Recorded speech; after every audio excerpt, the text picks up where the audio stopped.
The Tale of Dharmabuddhi and Paapabudhi, story of greed, deceit, and righteousness.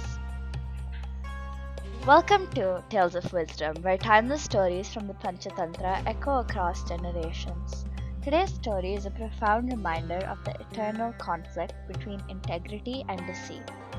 This is the tale of Dharmabuddhi and Paapabudhi, a story that will take us through friendship, betrayal, and justice, served with wisdom.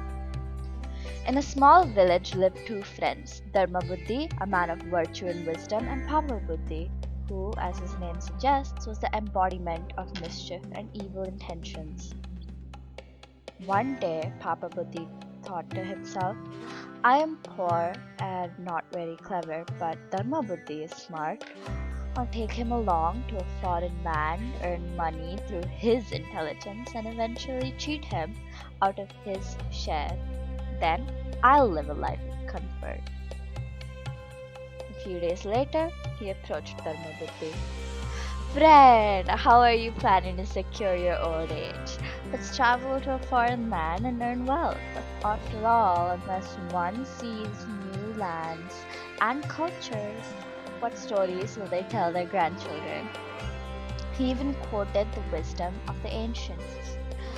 A man who has not wandered in different lands, nor learned foreign languages, nor studied diverse cultures, or earned a fortune, is born in vain upon this earth. Dharmabuddhi, trusting his friend's enthusiasm, agreed. He took leave of his family and set out on what seemed to be a promising journey. Thanks to Dharmabuddhi's intelligence and hard work, the two friends earned great wealth. Eventually, they decided to return home. As they approached their village, Paapabudhi suggested, Friends, let's not carry all our wealth home. People might ask for shares. Let's bury most of it in the jungle and take back only a little when needed.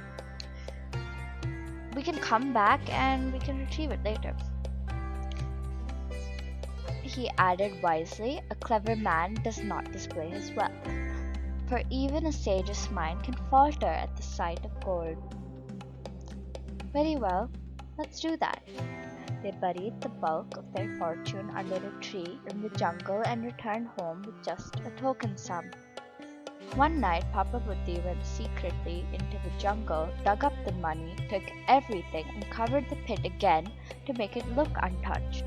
A few days later, he approached Dharmabuddhi. Friend, my large family has exhausted my money. Let's go and collect the rest from our hiding place. Dharmabuddhi, still unaware of his friend's deceit, agreed. When they reached the site and dug, the pot was empty. You thief! You've stolen all the money. Return my share or I'll take you to court. You scoundrel, I'm Dharmabuddhi. I will never steal. As the wise say, a righteous man sees others' wives as his mother, others' wealth as mere filth, and all beings as himself. The two took their dispute to the village judges after hearing both sides. The judges suggested, You must both undergo an ordeal by fire to prove your truth. But Paapabudhi objected, Your Honor, such ordeals are only used when there are no witnesses. In this case, the goddess residing in the trees of the jungle can bear witness. Let her decide who is guilty.